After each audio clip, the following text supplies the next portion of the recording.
महाप्रज्ञा पूज्यो जिनपति स्वरूपो गुरुवर पुनीतान्त प्रज्ञा गहनतम तत्त्वेषु निपुणा श्रुत स्वाध्यायेन सुविदित रहस्यो विभुवर प्रशस्त्या शास्त्राणां सुषमतर सम्पादन श्रुति महाप्रज्ञा पूज्यो जिनपति स्वरूपो गुरुवर। गुणों का विकास करने के लिए चिंतन मनन आवश्यक है। हम केवल जान लेते हैं, पढ़ लेते हैं, सुन लेते हैं, ये हमारा प्रथम चरण है। जो व्यक्ति प्रथम चरण पर ही रुक जाता है वह बहुत लाभ प्राप्त नहीं कर सकता। अगला चरण है चिंतन और मनन। उस पर चिंतन करें, मनन करें। ये बहुत कम होता है, इसीलिए अध्ययन से भी जो लाभ मिलना चाहिए वह नहीं मिलता, श्रवण से भी जो लाभ होना चाहिए वह नहीं होता, क्योंकि हमारा कोर्स पूरा नहीं होता।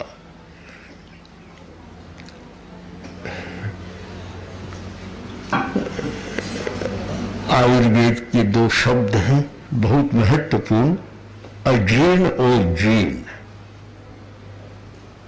एक अजीर्ण हो गया, पचा नहीं, और एक जीर्ण हो गया, पच गया। स्वास्थ्य अच्छा तब रहता है जो खाते हैं वह पच जाता है।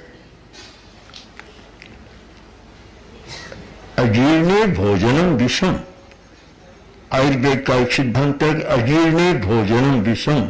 अजीर्ण की अवस्था में कोई खाता है, अमृत खाता है तो भी वह जहर हो जाता है। अजीर्ण की अवस्था में लंघन श्रेयस्कर है, खाना अच्छा नहीं है। और अजीर्ण का परिणाम क्या होता है? अन्नाजीर्णम विसूचिका। अन्न का अजीर्ण होता है तब हैजा हो जाता है, अथवा दस्त आदि की समस्याएं पैदा हो जाती है।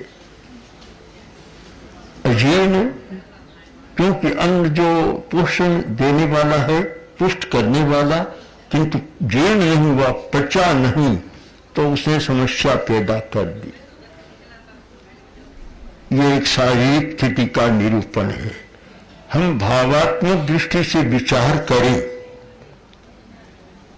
तो और अनेक रहस्य हमें ज्ञात हो सकते हैं। अजीर्णम तपस्या क्रोध है, तपस्वी करता है और तपस्या का बीज अजीर्ण हो जाता है तो क्रोध बढ़ जाता है। तपस्या का अजीर्ण है क्रोध, तपस्या करता है क्रोध ही करता है। इसका मतलब कि तपस्या पची नहीं, पक्व नहीं बनी, कच्ची रह गई, आंव बन गया। अब आंव पेट में दर्द करता है, तपस्या भी सिर में दर्द करने लग जाती है। अगर क्रोध है तो इसका मतलब है कि यह तपस्या का अजीर्ण है, तपस्या जीर्ण नहीं हुई। तपस्या करने वालों को भी सोचना है कि चाहे एकांतर करें, चाहे आयंबिल करें, चाहे लंबा तप करें, क्रोध कितना शांत है। क्रोध शांत है तो मानना चाहिए कि तपस्या पक गई है, तपस्या पच रही है, तपस्या का पूरा लाभ मिल रहा है। और तपस्या के साथ अगर क्रोध है, तपस्या करने वाला यदि दुर्वासा बन जाता है तो मानना चाहिए कि तपस्या का अजीर्ण हो रहा है। इस अवस्था में तो अच्छा है तो बस अजीर्ण का उपाय करें। भावात्मक जगत में भी जीन और अजीन की समस्याएं पैदा होती है। एक आदमी पढ़ता है, ज्ञान प्राप्त करता है, जैसे जैसे पढ़ता है वैसे वैसे अहंकार भी बढ़ता चला जाता है। इसका अर्थ हुआ कि ज्ञानाजीर्णम अहंकृति, ज्ञान जीर्ण नहीं हुआ, ज्ञान का अजीर्ण हो गया। जब ज्ञान का अजीर्ण होता है उसका लक्षण क्या है? अहंकार बढ़ा है। अहंकार क्यों बढ़ा? ज्ञान के साथ तो अहंकार बढ़ना नहीं चाहिए। ज्ञानम मद बर्त हरम, बहुत अच्छा कहा गया कि ज्ञान वह है जो अहंकार को मिटाने वाला है। जैसे जैसे व्यक्ति पढ़ता है वैसे वैसे उसका अहंकार दूर होता चला जाता है, तो उसे सच्चाई का पता लगता है। जिस आदमी को सच्चाई का पता नहीं होता वह ज्यादा अहंकारी हो जाता है, थोड़ा सा पाकर भी बड़ा घमंडी बन जाता है। अहंकार क्योंकि ज्यादा जानता नहीं है, सच्चाई को नहीं जानता। जो व्यक्ति जानता है कि बस इतना में पड़ गया, यह नहीं जानता दुनिया में तुमसे कितने बड़े बड़े विद्वान हैं और कितनी बड़ी बड़ी विद्याएं हैं, इस सच्चाई को नहीं जानता तो थोड़ा सा पाकर भी अहंकारी बन जाता है। शायद इसीलिए कहा गया कि अल्प विद्या भयंकरी, थोड़ी विद्या भयंकर होती है, भय पैदा करती है, खतरनाक होती है, आदमी को डुबो देती है। और जो बड़ा होता है उसको अहंकार नहीं होता। कहा जाता है, आकाशवाणी हुई कि यूनान में सबसे बड़ा तत्ववेत्ता है सुकरात, सबसे बड़ा ज्ञानी है। लोग आए और बोले कि आकाशवाणी हुई है और आप सबसे बड़े ज्ञानी हैं, तत्ववेत्ता है। सुकरात ने कहा गलत बात है, बहुत गलत बात कही है किसी ने, मैं नहीं मानता इस बात। फिर पूछो, फिर गए तो फिर आकाशवाणी वही हुई कि सुकरात सबसे बड़ा तत्ववेत्ता है। 2-3 बार ऐसा हुआ, तब सुकरात ने कहा कि ठीक बात लगती है मुझे कि मैं अपने अज्ञान को जानता हूं, इसलिए साथ कह दिया कि सबसे बड़ा ज्ञानी है। वास्तव में ज्ञानी वही आदमी होता है जो अपने अज्ञान को जानता है, अपनी कमियों को जानता है, वह ज्ञानी होता है। जो अपने अज्ञान को नहीं जानता है, थोड़ी सी ज्ञान पर अहंकार करता है, वह कभी ज्ञानी नहीं हो सकता। तो ज्ञान का अजीर्ण क्या है? अहंकार। अहंकार बड़ा अजीर्ण होता है। और हमने देखा है ऐसे लोगों को कि बहुत थोड़ा जानते हैं और अहंकार इतना है कि मुंह नीचे ही नहीं होता। एक स्वाभाविक मनुष्य की प्रकृति है, अधोध पश्यत तस्य महिमानो गरीयसी, ऊपर पश्यन्ते सर्व एव दरिद्रति। नीचे जो देखता है अहंकार बढ़ता है। एक करोड़पति आदमी लखपति को देखता है तो अहंकार बढ़ता है कि मेरे पास कितना वैभव है। एक यूनिवर्सिटी का विद्यार्थी प्राइमरी के विद्यार्थी को देखता है तो अहंकार बढ़ता है कि मैं कितना जानता हूं। अपने से नीचे को देखो, नीचे की ओर देखो, तुम्हारा अहंकार बढ़ेगा। ऊपर पश्चिम ऊपर को देखना शुरू करो कि मेरे पास करोड़ रुपया है। हमारे शहर में मुंबई में तो बहुत अरबपति भी बैठे, और आगे जाओ तो अरबपति नहीं खरबपति भी लोग बैठे हैं, और आगे जाओ तो और आगे बैठे हैं। ऊपर देखना शुरू करो तो अहंकार पैदा नहीं होगा। जिसके पास कुछ नहीं है उसको देखो तो बड़ा अहंकार होता है। इसीलिए शायद बहुत लोग अपने कर्मचारियों के साथ, अपने नीचे रहने वालों के साथ या अपने से जो गरीब है उनके साथ अहंकार का व्यवहार करते हैं। वह अहंकार एक सच्चाई को पचा नहीं पाया, इसलिए पैदा होता है। वह समग्र दृष्टि से नहीं देख रहा है। सारे विश्व को व्यग्र दृष्टि से देख रहा है, जो नीचे है उसको देख रहा है, इसलिए अहंकार बढ़ रहा है। ऊपर वाले को देखना शुरू करे तो अहंकार होता ही नहीं है, अहंकार वह समाप्त हो जाता है। मैंने देखा आचार्य तुलसी दिल्ली में विराज रहे थे और एक व्यक्ति आया, युवक ही था, कोरिया से आया था। तो साथ वालों ने परिचय दिया कि ये वहां का इतना बड़ा धनी आदमी है और इसके पास इतनी भूमि है कि एक 8, 10, 20 मंजिले मकान पर खड़े होकर देखो, चारों तरफ देखो, जहां तक देखता है उससे भी ज्यादा इसके पास भूमि है, इतना वैभव है इसके पास। अब दूसरा कोई व्यक्ति आता है, वह कहता है कि इसके पास तो और ज्यादा है, उसके पास और ज्यादा है, तो फिर अहंकार का अवकाश नहीं लेता। आगे वाले को देखो जिसके पास 100 एकड़ जमीन है, कहता मेरे पास बहुत संपत्ति है, 100 एकड़ जमीन मेरे पास है। उस युवक को सामने रखे तो 100 एकड़ कुछ भी नहीं होती, हजारों एकड़ भी कुछ नहीं होता। तो ऊपर वाले को देखता है तब तो आदमी को अहंकार करने का मौका नहीं मिलता। राजा दशारण भद्र को अहंकार हो गया कि मैं जिस वैभव के साथ भगवान महावीर की वंदना के लिए आई हूं, इस प्रकार कोई आज तक नहीं आया। अब जो आत्मशुद्धि का प्रसंग था उसको भी अहंकार का विषय बना लिया। किंतु जब इंद्र ने अपनी रिद्धि का वैभव प्रदर्शन किया और एक ऐसा हाथी बनाया कि जिसका वर्णन ही बड़ा पौराणिक सा लगता है, सारी माइथोलॉजी जैसी बात लगती है, पर अगर वह ऐसा होता है और देखा तो राजा का सारा गर्व चूर हो गया, अहंकार करने का मौका ही नहीं रहा, नष्ट हो गया। तो ये अहंकार इस बात का सूचक है कि ज्ञान का अजीर्ण हो रहा है। ज्ञान के अजीर्ण का परिणाम है अहंकार।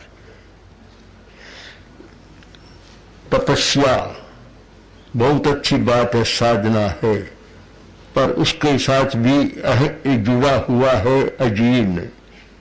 तपस्या का भी अजीर्ण, खाने का जैसे अजीर्ण होता है वैसे न खाने का भी अजीर्ण होता है, और खाने के अजीर्ण का परिणाम है हैजा आदि रोग। तो तपस्या के अजीर्ण का परिणाम है क्रोध। ज्ञान अहंकार को मिटाने वाला, और उसके साथ भी जो अजीर्ण जुड़ा हुआ है। जब अजीर्ण होता है ज्ञान का तो फिर अहंकार पैदा हो जाता है। पर तप्ति क्रिया जीर्णम, चरित्र का भी अजीर्ण होता है, आचरण सदाचार का भी अजीर्ण होता है। जो आदमी सम्यक आचरण नहीं करता, सदाचार को ठीक से नहीं जानता, अजीर्ण होता है। उसका अजीर्ण है पर तप्ति, दूसरे को सताना, दूसरे को पीड़ा देना, वह हमारे चरित्र का अजीर्ण हो जाता है। सदाचार की मर्यादा है अपने आचरण के द्वारा दूसरे को कष्ट न हो, किंतु अपने आप में सदाचारी अपने आप को मानता है और दूसरों को सताने भी लग जाता है। एक आदमी जो कहता कि मैं बहुत ही सदाचार में रहता हूं, नियमों का पालन करता हूं, और अपने आप में काफी ऐसा मानता, सुबह सुबह घर की सफाई करता, और जितना कूड़ा करकट होता पड़ोसी के मकान के सामने जाकर डाल देता। अब कैसे माने सदाचारी है? जहां दूसरे को सताता है वह कभी सदाचारी हो नहीं सकता। सदाचारी तो वही व्यक्ति है चरित्रवान वही व्यक्ति है जो अपने किसी भी आचार और व्यवहार से दूसरे को कष्ट नहीं देता। इस विषय में हमें पूरे नैतिक मूल्यों पर और नैतिकता की आचार संहिता पर विचार करना जरूरी है। बहुत सूक्ष्मता से एक धार्मिक की चर्या को देखना जरूरी है कि जो व्यक्ति त्याग करता है, तपस्या करता है, संयम की साधना का प्रयत्न करता है, किंतु साथ साथ ऐसा भी काम करता है जिससे दूसरे को कष्ट पहुंचता है। सदाचारी व्यक्ति ऐसा नहीं कर सकता। हमारे यहां हिंदुस्तान में चल रहा है कि एक धर्म स्थान है जहां धार्मिक कोई प्रवचन आदि चल रहा है, दूसरे धर्म वाले आते हैं तो वहां नारे और जोर से हो जाते, जोश आ जाता है। हम कैसे मानेंगे चरित्र कि चरित्र का अजीर्ण है, जहां दूसरों को बाधा पहुंचे वैसा कोई भी काम करना चरित्र का अजीर्ण है। मैंने देखा आचार्य तुलसी आगरा में पधारे और सैकड़ों लोग साथ थे, बहुत जोर से नारे भी लगा रहे थे। जैसे ही स्थानकवासी संप्रदाय का स्थानक आया, उससे पहले आचार्य वर ने कह दिया सब नारे बंद कर दो, क्यों दूसरों का कुछ चल रहा है, उसमें बाधा नहीं होनी चाहिए। अरे एक बार नहीं अनेक बार हमने देखा कि नारे बंद करवा दी और लोगों को अप्रिय भी लगा कि हम क्यों बंद करें, उनका अपने स्थान पर चल रहा, हम सड़क पर चल रहे। पर आचार्य वर ने बिल्कुल कड़ाई के साथ कहा कि कोई भी बोलेगा नहीं, सब मौन रहेंगे। इससे पता लगता है कि सदाचार जीर्ण हुआ है। जब अजीर्ण होता है तो वहां तो ऐसा जोश आता है कि धरती और आकाश को एक कर देते, नहीं बोलने वाले भी बोलने लग जाते, तो वह फिर अच्छा नहीं होता, उससे कोई चरित्र की कसौटी नहीं होती। सदाचार वह है पर तप्ती न हो, हमारे किसी भी आचार व्यवहार से दूसरे को कष्ट न पहुंचे, ये चिंतन करने वाला वास्तव में सदाचार का पालन करता है और ये पता लगता है कि उसका सदाचार जीर्ण हुआ, पच गया है। और ऐसा नहीं करता तो मानना चाहिए कि सदाचार है, नैतिकता है, चरित्र है, ये आवरण तो है पर खाया तो है पर पचा नहीं है। खाने पर जो नहीं पचता वह हमेशा कष्ट देता है। शरीर को पोषण उससे मिलता है जो पच जाता है, जो नहीं पचता वह कष्ट देता है। कभी पेट में दर्द, कभी शरीर में दर्द, कभी कहीं सिर में दर्द, वह कष्ट देता रहता है। परिपाक कैसे हो इस पर हमें विचार करना है। तो चरित्र का भी अजीर्ण नहीं होना चाहिए, और चरित्र का अजीर्ण का लक्षण है कि जो दूसरे की परवाह न करे, दूसरे की समस्या पर विचार न करे और स्वयं समस्या पैदा कर दे, तो व्यक्ति में चरित्र की उदात्तता नहीं आती। एक बार ऐसा प्रसंग आया कि किसी दूसरे संप्रदाय के आचार्य का जुलूस आ रहा था और इधर आचार्य तुलसी भी प्रस्थान कर रहे थे। बहुत विशाल जुलूस था, साथ में सामने शायद सैकड़ों व्यक्ति थे, विशाल हजारों व्यक्ति थे। किंतु जब देखा कि एक रास्ता है और टकराहट होगी, सड़क कौन छोड़े, इधर आ रहे हैं इधर आ रहे हैं, अब प्रश्न हटे कौन। 2-4 क्षण असमंजस की स्थिति बनी और आचार्य तुलसी सीधे हटे तो सब लोग पीछे हो गए। तो वहां के जो प्रमुख व्यक्ति थे, समर्थ व्यक्ति जिनके पास दंड बल सब कुछ था, अधिकार संपन्न थे, आकर बोले कि आपने ऐसा कैसे किया? हम कमजोर हैं क्या? हमारे पास तो बहुत ज्यादा ताकत, आप क्यों हटे? आचार्य वर ने कहा कि कम ताकत का यही लक्षण नहीं होता कि दंड बल है, शक्ति बल, ये ताकत का लक्षण नहीं होता। एक चरित्र का प्रश्न है, और जब कोई सामने ऐसा आग्रह हो तो हमें हट जाना चाहिए। जबरदस्ती रोका गया, माने नहीं, मन से तो नहीं माने, पर अब जब आचार्य का निर्देश था तो मानना ही पड़ा। बाद में परिणाम यह आया कि पूरे नगर में और उस समय के जो शासक थे, ऐसी प्रतिक्रिया हुई कि आचार्य तुलसी ने अवस्था में छोटे हैं, और पहले वर्ष की बात आचार्य काल की, अवस्था में छोटे हैं, पर ऐसा काम किया कि बीकानेर राज्य की शान रख दी उन्होंने, नहीं तो पता नहीं कितने लोगों का घमासान हो जाता। ये चरित्र का लक्षण है कि चरित्र जब पक जाता है तो व्यक्ति वैसा कोई आचरण नहीं करता जिससे कोई नई समस्या पैदा हो जाए। बहुत सारे लोग एक समस्या को सुलझाने जाते हैं, वह तो नहीं सुलझाते, नई अनेक समस्याएं पैदा कर देते हैं और उलझने पैदा कर देते हैं। इससे पता लगता है कि आचार भी उनका पक्का नहीं है, जीर्ण नहीं हुआ, उसका अजीर्ण हो रहा है, और जब अजीर्ण हो रहा है तो वह षडांग भी पैदा करता है। हम इस पर विचार करें कि तपस्या का भी अजीर्ण नहीं होना चाहिए, ज्ञान का भी अजीर्ण नहीं होना चाहिए, चरित्र का भी अजीर्ण नहीं होना चाहिए, और साथ साथ भोजन का भी अजीर्ण नहीं होना चाहिए। आदमी उतना ही खाए कि जो पक जाए, पच जाए।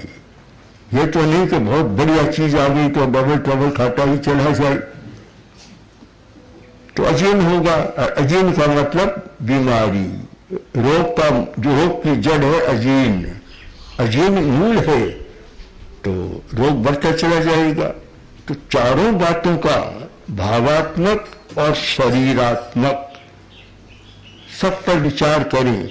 शरीर को स्वस्थ रखना है तो भोजन का अजीर्ण कभी नहीं होना चाहिए। इतना नहीं खाना चाहिए जो अजीर्ण हो जाए, खट्टी डकारें आए, गुचलतियां आए, बमन हो जाए, इतना नहीं खाना चाहिए। और तपस्या करें, उनको पहले ही निर्णय कर लेना है कि तपस्या उसी अवस्था में होगी कि जब मेरा क्रोध शांत रहेगा, उपशांत रहेगा। अगर क्रोध आता है तो पहले क्रोध को शांत करने की साधना करनी चाहिए और फिर बाद में तपस्या का प्रयोग करना चाहिए, तो तपस्या तेजस्वी बनेगी और उसका अजीर्ण नहीं होगा। पढ़ना बहुत अच्छा है, पर इस बात का भी हमें ध्यान रहना चाहिए कि अहंकार नहीं आना चाहिए।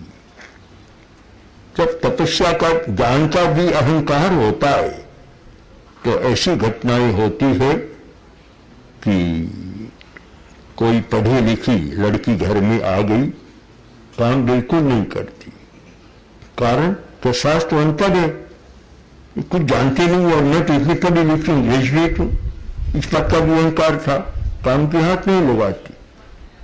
तो पति परेशान हो गया तो माँ बूढ़ी है और इसलिए शादी की तो माँ को कुछ सहारा मिलेगा, तो ये तो और भार बन गई कि रसोई भी माँ बनाती है, झाड़ू भी माँ लगाती है, बर्तन साफ भी माँ करती है, सारा काम माँ करती है, और ये तो बड़े ठाट बाट से बैठी रहती है, बड़ा अहंकार है। क्या करें? योजना बनाई, योजना, एक योजना के तहत माँ जब झाड़ू देने लगी तो लड़का आया, आकर बोला नहीं माँ आज झाड़ू नहीं दूंगा। माँ ने कहा बेटा तुम्हारा काम नहीं है, ये तो लुगाइयों का काम है, हमारा ही काम है, हम ही देंगे। अब माँ कह रही है झाड़ू मैं दूंगी, मैं लगाऊंगी, और बेटा कह नहीं आज तो मैं करूंगा, तुम बहुत बुढ़ी होगी और मुझे करना चाहिए। इस प्रकार आपस में खींचातान हो रही है, योजनाबद्ध, लड़ाई से नहीं, योजनाबद्ध खींचातान। वो ऊपर खड़ी सारा देख रही है, नीचे भी नहीं आई ऊपर खड़ी खड़ी बोली, लड़ते क्यों, झगड़ा क्यों करते हो व्यर्थ का, बारी बांध लो, एक दिन तुम दे लेना, दे देंगे, सीधी बात है इसे। हाँ, लड़ने की क्या बात है इसे। ये है ज्ञान का अजीन अहंकार। जब अहंकार होता है तो आदमी का सारी चिंतन की धारा बदल जाती है। ओम श्री महाप्रज्ञ गुरवे नमः। ओम श्री महाप्रज्ञ गुरवे नमः। ओम श्री महाप्रज्ञ